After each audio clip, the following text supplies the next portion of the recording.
My name is Sharon, and standing on the cold, polished marble steps of the Travis County Courthouse in Austin, I watched the world I once knew crumble for the people who had destroyed mine first. The summer sun was beating down on the Texas heat, but for my parents, it might as well have been the middle of a blizzard.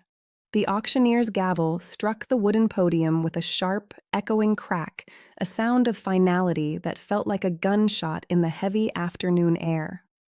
"Sold!" the auctioneer shouted, his voice booming over the small crowd of investors and spectators, to the anonymous bidder represented by Blackwood Holdings.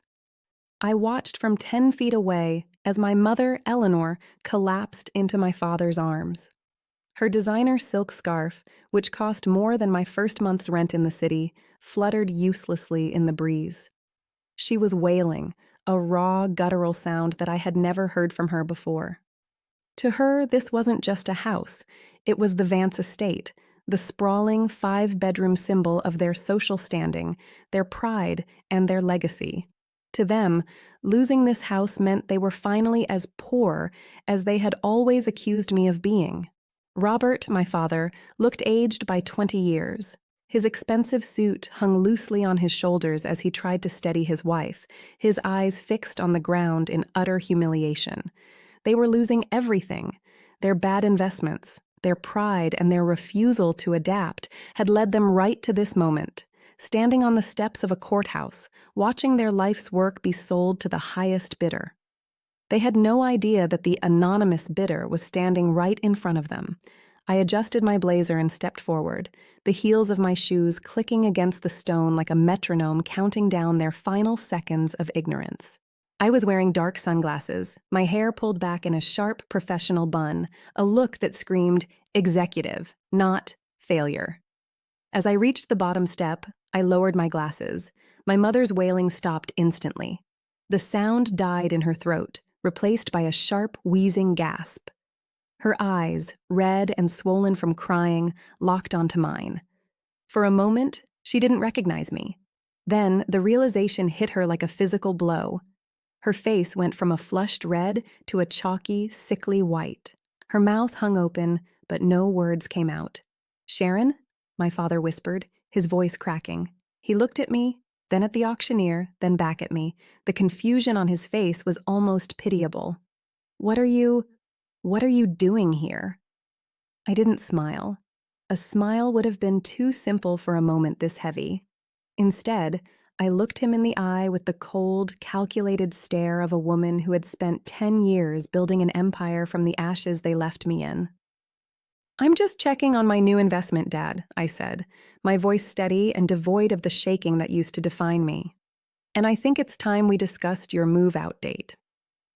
Looking at the legal deed in my hand, it still felt surreal. 10 years of silence, 10 years of working until my fingers were raw, and it all led to this: the legal title of the Vance family estate now bearing the name Sharon. My mother was still trembling, her eyes darting between me and the red "sold" sign on the lawn as if she were waiting for a punchline. But there was no joke. There was only the cold, hard reality that the daughter they threw away like yesterday's trash was now the owner of their only sanctuary. To understand how we reached this point, how I went from a girl with nothing to the woman standing on these marble steps, I have to take you back to the night they chose a bank balance over their own blood. I have to tell you about the high society lies, the favoritism that rotted our home from the inside out, and the moment I realized that being labeled the poor daughter was the greatest gift they ever gave me. It was the spark that forced me to build a life they could never touch, a career they could never claim, and a future I had fought for with every ounce of my soul. But before I reveal the secret that finally brought my parents to their knees, if you believe that family should be defined by love rather than social standing, please take a moment to like this video and subscribe. We're building a community here for anyone who has ever been underestimated or cast aside, and your support means the world. Also, I'd love to know where you're joining me from today. Where are you watching this right now, and what time is it there? Drop a comment below. I read as many as I can. The real story starts on a sweltering July evening in Austin, exactly 10 years ago. Back then, I didn't have an empire. I was just a 19-year-old girl with a heart full of hope, a college acceptance letter, and a family about to show me my true worth. To understand the woman I am today, you have to understand the girl I was forced to be in the Vance household. We lived in a sprawling 4-bedroom estate in the pristine suburbs of Westlake, Texas. To the outside world, we were the definition of the American dream: a successful father, a socially prominent mother, and 2 beautiful daughters. But inside those whitewashed walls, the air was thick with a different kind of reality. It was a place where love was a currency, and I was perpetually bankrupt. My sister Mackenzie was 3 years older than me, and from the moment she was born, she was the golden child. She had my mother's polished grace and my father's thirst for the limelight. By the time she was 10, she was a pageant queen. By 15, she was the girl every parent in Westlake pointed to as the gold standard. My parents, Robert and Eleanor, didn't just love Mackenzie, they worshipped her. They saw her as an extension of their own brand, a living, breathing trophy that validated their status in Texas high society. And then there was me, Sharon. I wasn't rebellious and I wasn't difficult. I was just different. While Mackenzie spent thousands on designer clothes and influencer-style photo shoots, I was the girl with my nose in a business textbook. While she was at country club mixers, I was working a part-time job at a local library, saving every cent I earned. In a family that valued appearances above all else, my practicality was seen as a defect. My mother used to look at me with a mixture of pity and annoyance, as if I were a smudge on a perfect window. "Why can't you be more like your sister, Sharon?" she'd sigh. "You're so plain, so common. You're like the poor daughter we never wanted." That label stuck. It became my identity in that house. I was the invisible spare, the one kept in the shadows so Mackenzie could shine brighter. The differences showed up in every corner of our lives. For Mackenzie's 16th birthday, my parents threw a gala at the Westlake Country Club. There was a live band, a 5-tier cake, and a brand new white Mercedes waiting in the driveway with a giant red bow. The bill for that single night could have paid for a year of Ivy League tuition. 3 months later, for my 16th birthday, we sat at the kitchen table. My mother had bought a grocery store cake, the kind with the generic frosting that just says "Happy Birthday," and my father didn't even look up from his financial newspapers. "We're tightening the belt this month, Sharon," he said, his voice cold and clinical. "Mackenzie's influencer career needs a new equipment suite. You're a sensible girl. You understand that we have to prioritize the investments that actually yield a return."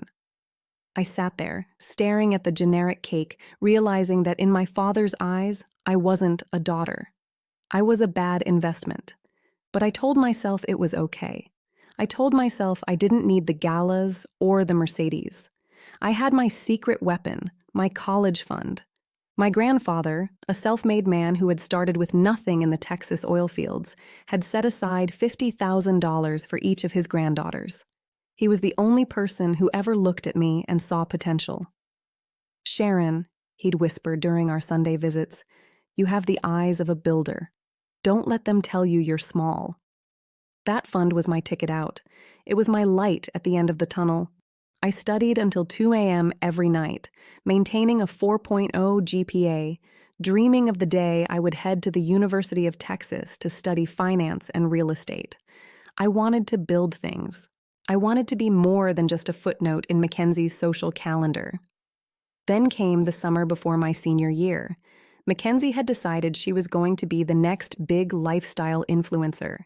She needed a brand launch in Los Angeles, a month-long stay in a luxury penthouse, a professional film crew, and a wardrobe that screamed wealthy heiress. The cost was astronomical. I'll never forget the night I walked into the study to ask my father about the paperwork for my tuition deposit. He was sitting at his mahogany desk, a glass of scotch in one hand and a ledger in the other. Eleanor was standing behind him, her hand on his shoulder. "Dad, the university needs the first deposit by Friday," I said. my heart racing with excitement. He didn't look at me. He just turned the page of the ledger. About that, Sharon, we've had to make some executive decisions regarding the family's liquid assets. My blood went cold. What does that mean? My mother stepped forward, her voice dripping with that fake, sugary concern she used when she was about to do something cruel. Sweetie, Mackenzie's brand is at a critical tipping point. If she breaks through this summer, she'll be set for life. We've decided to reallocate your grandfather's gift to cover her Los Angeles launch. I felt like the floor had vanished beneath my feet. You spent my college fund? All of it? It's not spending, Sharon, my father snapped, finally looking at me with those cold, judgmental eyes. It's a reallocation. Mackenzie has a future in the public eye. You? You're just going to be a bookkeeper somewhere. You don't need a top-tier degree to do that.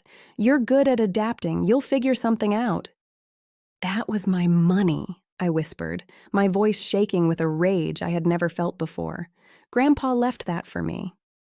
In this house, we do what is best for the Vance name, my mother said, her face hardening. And right now, the Vance name belongs to Mackenzie. Stop being so selfish. You're the poor daughter, Sharon. You don't need a prestigious university to tell the world what we already know. That was the night the girl I used to be died. I realized then that I wasn't just invisible to them.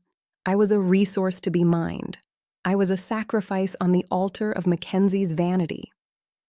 I walked out of that study without saying another word, but as I climbed the stairs to my small room, a fire was lit in my soul that nothing would ever extinguish.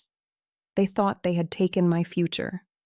They didn't realize they had just given me the motivation to own theirs. The air in my father's study felt like it had been sucked into a vacuum.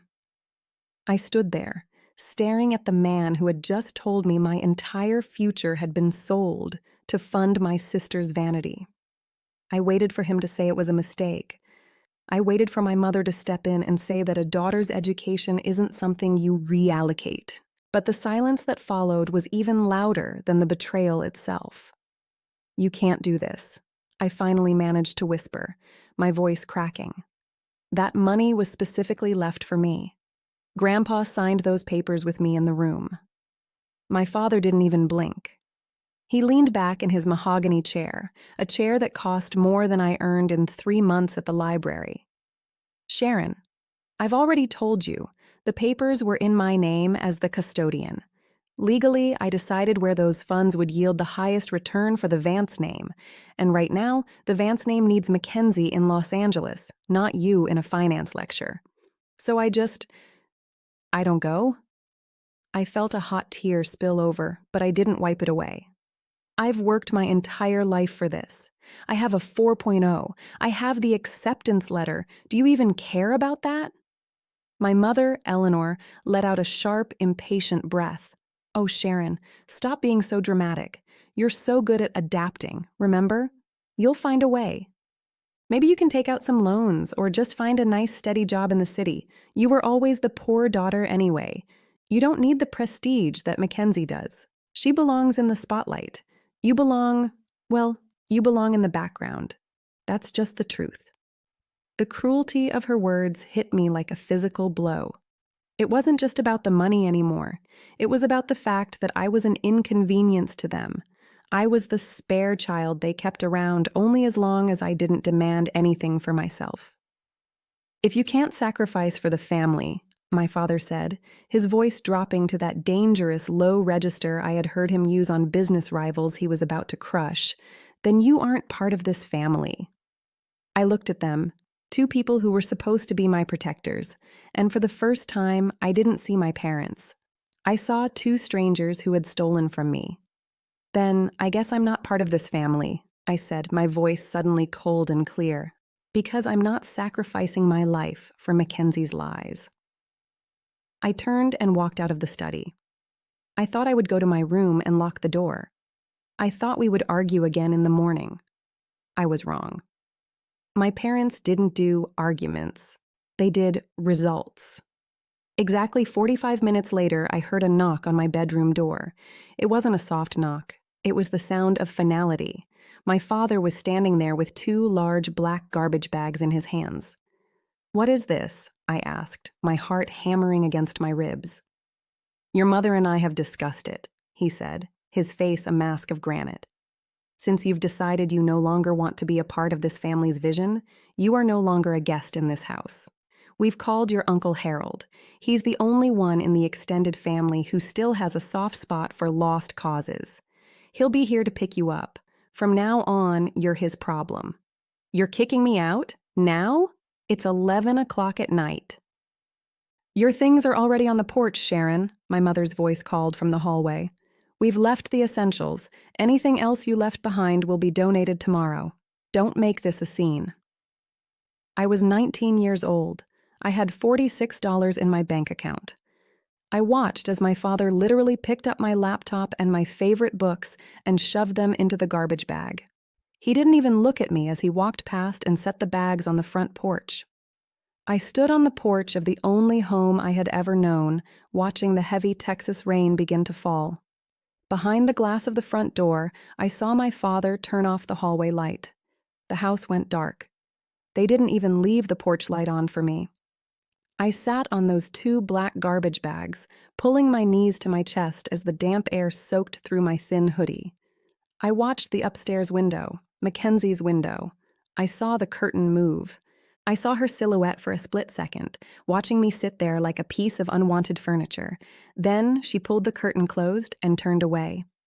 I waited on that porch for 4 hours.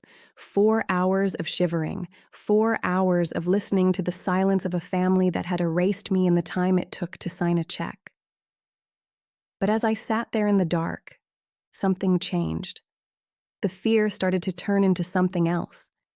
It was a cold, hard resolve.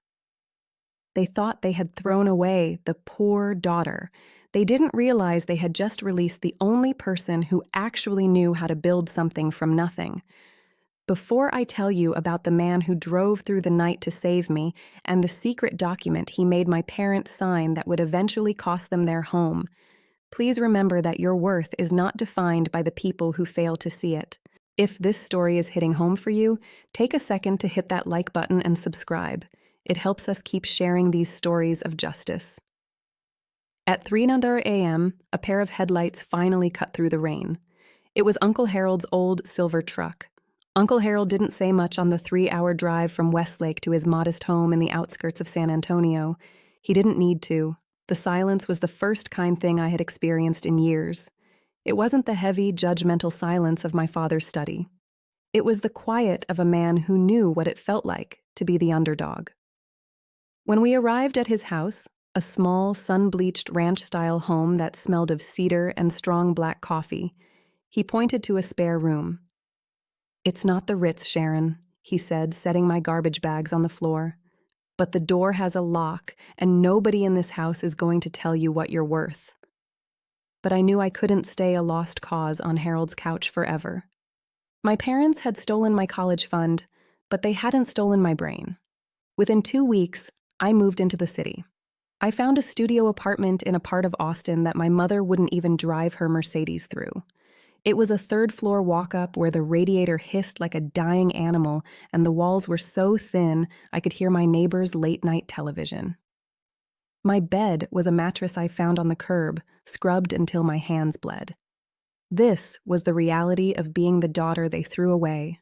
For the next 3 years, my life was a blur of fluorescent lights and the smell of industrial cleaning fluid. To survive, I worked 3 jobs. My day started at 5 a.m. at a greasy spoon diner near the university I was supposed to be attending. I spent 8 hours carrying heavy trays of bacon and eggs, smiling for tips from students who were my age, wearing the clothes I should have been wearing, and complaining about exams I would have died to take. By 2 p.m., I was at a data entry firm, staring at spreadsheets until the numbers burned into my retinas. And from 10 p.m. to 2 a.m., I cleaned office buildings downtown. I remember standing on the 40th floor of a glass skyscraper at midnight, mopping the floor of a boardroom that looked exactly like my father's. I'd look out at the city lights and feel the ache in my lower back, a constant throbbing reminder of my place in the world. I was 19 and I was exhausted. There were nights when I'd sit on the floor of that dark boardroom, surrounded by the smell of lemon polish, and wonder if my mother was right. Maybe I was just plain. Maybe I was just a bookkeeper in the making. But every time I felt like crumbling, I'd think of Mackenzie. I'd check her social media, which was a mistake, but I couldn't help it. I'd see her in Los Angeles, wearing a $10,000 gown paid for by my education, posing in front of sunsets with a cocktail in her hand. The caption would read, "Living my best life. Success is a choice." Success wasn't a choice for her. It was a gift stolen from me. And that realization was the fuel that kept me moving when my legs wanted to give out. The turning point came on a Tuesday night in November. I was cleaning the executive suite of a real estate firm called Abramson and Associates. I thought the office was empty, so I had my headphones on, listening to an audiobook about commercial lease structures, a habit I'd picked up to keep my mind sharp. I was so engrossed in a chapter about triple net leases that I didn't see the man sitting in the corner office until I was halfway across the rug with a vacuum. He was old, maybe in his late 70s, with silver hair that stood up in every direction and eyes that looked like they had seen every boom and bust in Texas history. This was Arthur Abramson. "You're missing the point of that chapter, kid," he said, his voice like gravel.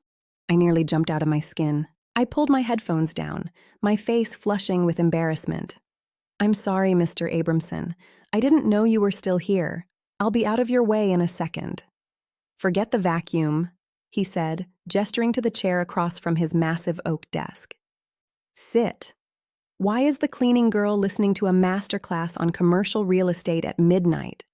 I didn't know what to say. I felt small, my oversized uniform covered in dust. I want to understand how things are built, sir.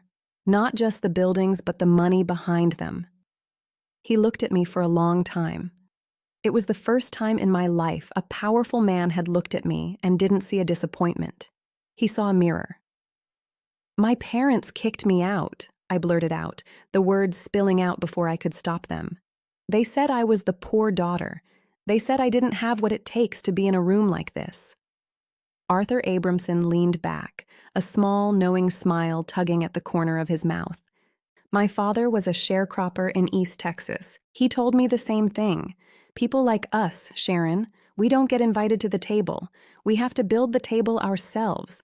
Then we have to buy the building the table is sitting in." For the next 2 hours, he didn't talk to me like a maid. He talked to me like an apprentice. He pulled out a set of blueprints for a new development in North Austin and showed me what he called the architecture of finance. He showed me that a building wasn't just steel and glass. It was a series of contracts, a puzzle of debt and equity. "You have the eyes of a builder, Sharon," he said, echoing the words my grandfather had once told me. "You see the structure, not just the surface. Most people in this city are playing checkers. Real estate is chess. Do you want to learn how to play?" I didn't hesitate. "Yes." "Fine. Show up at 6 a.m. tomorrow. You're done cleaning toilets. You're going to be my junior analyst. The pay is half of what you're making now, and I'll work you until you forget what sleep feels like. But in 5 years, you'll know more than any MBA at UT." That was the start of my real education. During the day, I was Arthur's shadow. I took notes in meetings where men who looked like my father discussed multi-million-dollar deals. I spent my nights in the basement of the county records office, tracing titles and studying the history of every lot in Austin. I learned that money isn't just about having it. It's about knowing where it's going before anyone else does. Arthur was a brutal mentor. He'd throw a 200-page contract on my desk at 5 p.m. and tell me to find the poison pill by 8 a.m. He'd make me defend my market valuations in front of hostile investors. But every time I felt the pressure, I remembered the rainy night on my parents' porch. I remembered the garbage bags. I was no longer the poor daughter. I was becoming an architect of my own destiny. Before I show you the first major deal I closed, the one that finally put my name on the map and caught my father's attention for all the wrong reasons, take a second to realize that nobody can take your education away from you. If you've ever had to work twice as hard just to get a foot in the door, comment builder below. And if you're enjoying Sharon's journey to justice, make sure you're subscribed so you don't miss the moment she finally faces her parents again. By the end of my third year with Arthur, I wasn't just his analyst, I was his partner.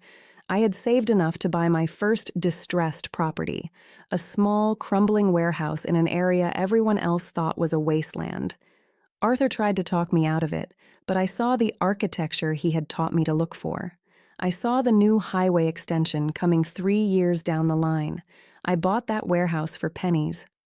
18 months later, a tech giant bought the land from me for 10 times what I paid. I took that check to Uncle Harold's house. I sat at his kitchen table, the same one where I had arrived with garbage bags, and showed it to him. For the first time in my life, I felt the weight of a different kind of silence. "Sharon," Harold whispered, his eyes misty. "You didn't just figure it out. You conquered it." But my conquest was only beginning. Because while I was building my empire, the Vance family estate was starting to rot from the inside, and the timing couldn't have been more perfect. After that first warehouse check cleared, I didn't go out and buy a designer bag or a new car. I didn't even move out of my studio apartment immediately. My parents had taught me the hard way that wealth isn't about what you show the world. It's about what you own that the world can't take away. I took every single cent of that profit and rolled it into the next project, and then the one after that. For the next 7 years, I became a ghost in the city of Austin. To my parents, if they ever bothered to think of me, I was likely still mopping floors or struggling to pay for groceries. But in the boardrooms of the most powerful real estate firms, a new name was starting to be whispered with a mixture of respect and fear: Blackwood Holdings. I chose that name for a reason. Blackwood was the name of the street where Uncle Harold lived, the man who took me in when my own father put my life in garbage bags. I wanted my empire to be rooted in the place that actually gave me a home. Arthur Abramson became more than a mentor. He became the father I deserved. He didn't just teach me how to read a balance sheet. He taught me how to read people. "Sharon," he told me during a late-night session over stacks of zoning maps, "your father is a man of ego. Ego is a liability. It makes you loud. It makes you predictable. True power is silent. True power is the person in the room that no one realizes is the owner." I took that to heart. I stayed behind the scenes. While Mackenzie was busy posting photos of her luxury life in Los Angeles, sponsored by credit cards and my stolen college fund, I was busy buying up the land beneath the very buildings she posed in front of. I remember one specific Tuesday evening. I was sitting in a high-end restaurant in Dallas, finalizing a deal for a multifamily complex. I was tucked away in a corner booth, dressed in a sharp but understated suit, when I saw them. My mother, Eleanor, and Mackenzie walked in. They were draped in labels, their voices loud and demanding, treating the waitstaff with the same casual cruelty they had once shown me. They walked right past my table. They didn't even look at me. To them, I was just another face in the crowd, probably someone they deemed beneath them. Mackenzie was complaining about how her latest wellness brand was struggling because the market was too crowded, and Eleanor was comforting her, promising that Robert would liquidate some assets to bridge the gap. I sat there, my heart thumping in my chest, holding a contract worth $6 million. I realized then that my invisibility was my greatest weapon. They were so blinded by their own reflected glow that they couldn't see the storm I was building right in front of them. By year 5 of Blackwood Holdings, we weren't just buying warehouses. We were acquiring strip malls, medical plazas, and luxury developments. I learned to play the architecture of finance like a grandmaster. I discovered how to use shell companies to hide my involvement, keeping the Vance name far away from my dealings. I wanted my success to be a total surprise, a cold bucket of water over their heads when they finally realized what they had thrown away. During this time, Arthur's health began to fail. On his last day in the office, he called me in. He looked frail, but his eyes were as sharp as the day he caught me listening to audiobooks while I mopped. "I'm retiring, Sharon," he said, pushing a thick blue folder across the desk. "I've sold my remaining shares to Blackwood. You're the majority owner of Abramson and Associates now. You don't need me anymore. You've outgrown the teacher. I felt a lump in my throat. Arthur, I wouldn't be here without you. Nonsense, he grunted, though his hand trembled slightly as he patted mine. You were a builder before I met you. You just needed the blueprints. Now go finish what you started. And Sharon, don't just take their house. Take their pride. That's the only language people like Robert Vance understand. With Arthur's infrastructure combined with my holdings, Blackwood became a titan. But as I rose, I kept a very close eye on the Vance household through private investigators. It was like watching a slow-motion car crash. Mackenzie's influencer career had finally imploded. She had spent millions on a lifestyle she couldn't sustain, and the investments my father had made to support her were failing. Robert, always the man of ego, had doubled down on high-risk commercial developments right before the market shifted. He was hemorrhaging cash, trying to keep up appearances in Westlake while his bank accounts were screaming for mercy. He was doing exactly what he had accused me of. He was being poor while trying to look rich. I stayed silent. I didn't send a message. I didn't offer help. I waited. I watched as they mortgaged the family estate once, then twice. I watched as the local society papers stopped mentioning the Vance galas. And then, finally, I got the alert I had been waiting for, the foreclosure notice. The house, my childhood prison, the place where my belongings were shoved into garbage bags, was being put up for auction to settle their debts. Before I tell you about the night I sat in my penthouse and authorized the opening bid for my parents' home, I want to remind you of something. If you're going through a season of struggle, if people are calling you a failure or telling you that you don't belong in the room, use that as your fuel. Don't be loud. Be effective. Let your results be the noise that wakes them up. If this part of Sharon's journey is inspiring you to keep building your own empire, hit that like button and make sure you're subscribed. We're getting to the moment of ultimate justice.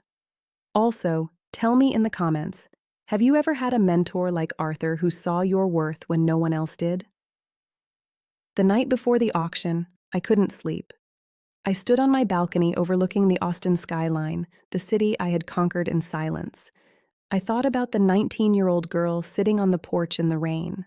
I thought about the cleaning uniform I used to wear. And I thought about the look on my mother's face when she called me plain. I wasn't plain anymore.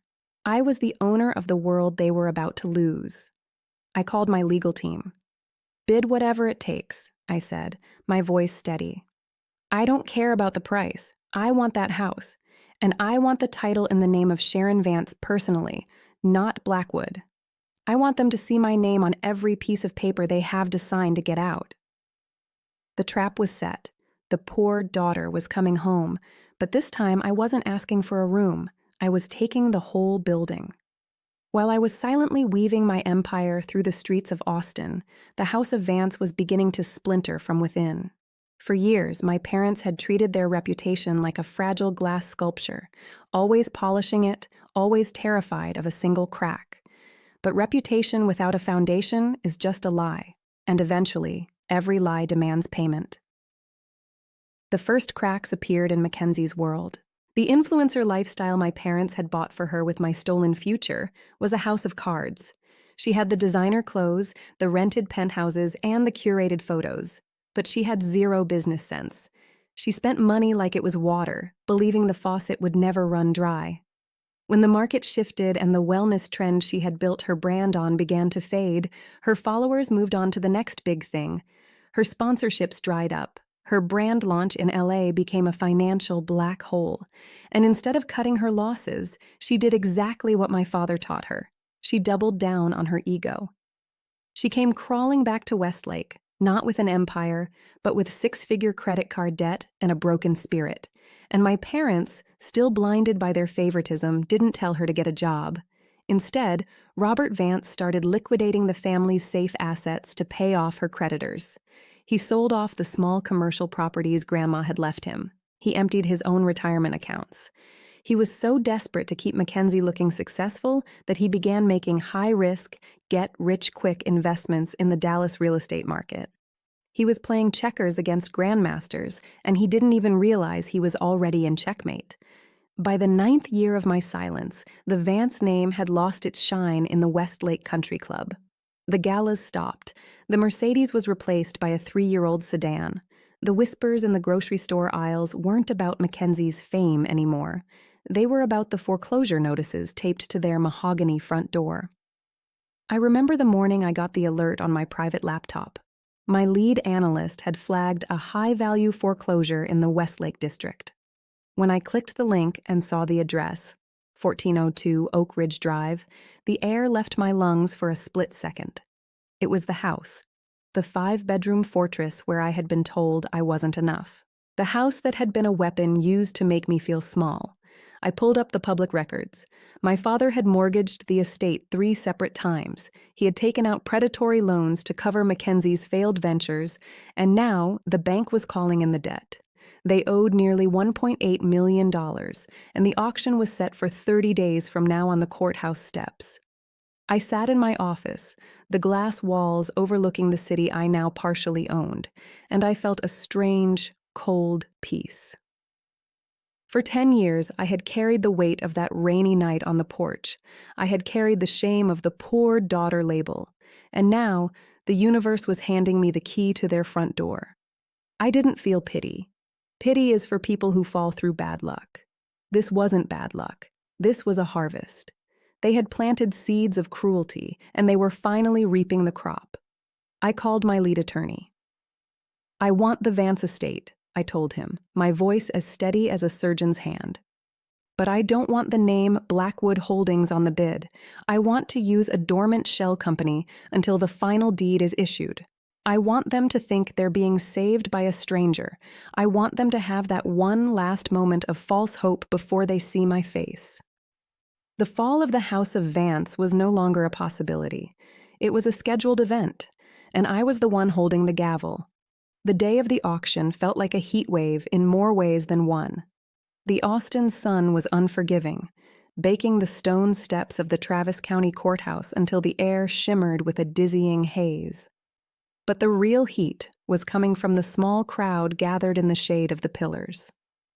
I arrived in a black SUV, parked a block away, and walked toward the courthouse with the kind of deliberate slowness you only see in people who know exactly how the day is going to end. I stood at the back of the crowd, adjusting my sunglasses. 10 feet ahead of me stood my parents, Robert and Eleanor Vance, and my sister Mackenzie. They looked like ghosts of the people who had kicked me out 10 years ago. My father's designer suit was wrinkled, his posture slumped as if the weight of his debts was physically crushing his spine. My mother was clutching a tissue, her eyes darting around the crowd of developers and investors, looking for a miracle that wasn't coming. Mackenzie stood behind them, her face a mask of bitter resentment, scrolling through her phone to avoid looking at the public auction signs taped to the pillars. The auctioneer, a man with a voice like a foghorn, stepped up to the podium. "All right, folks, let's get started. We are here for the property located at 1402 Oak Ridge Drive, a premier Westlake estate, starting bid at $1.2 million. The bidding started fast. 2 local developers began a back and forth, their voices sharp and clinical.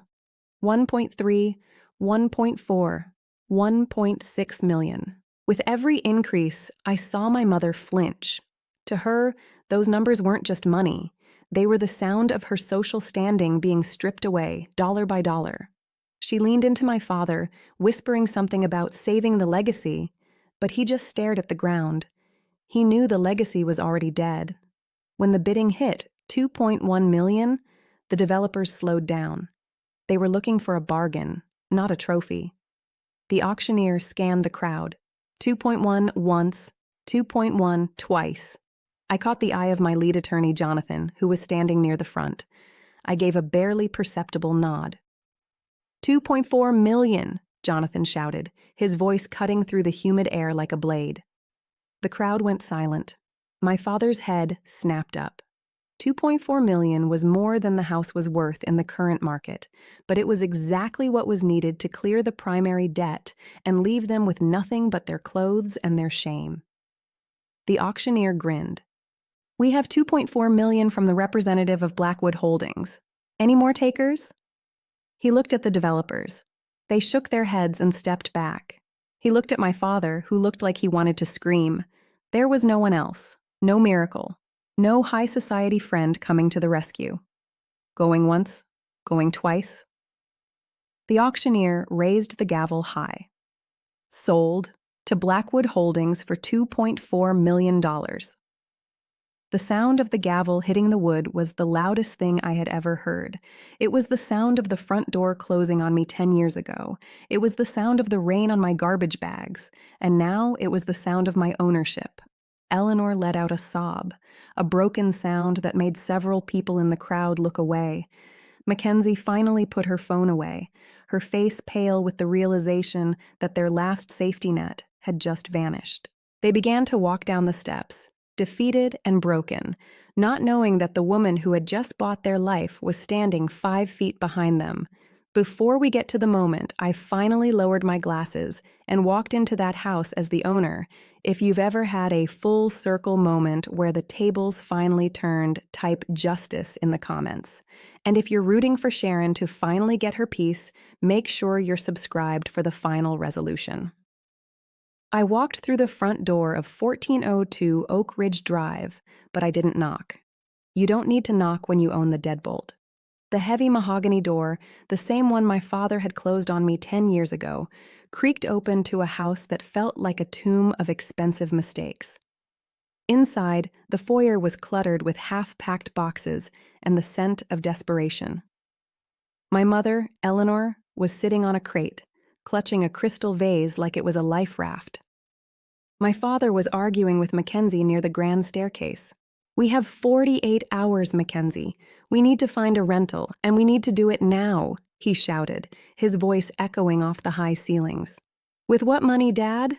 Mackenzie snapped back, her eyes red from a night of bitter realization.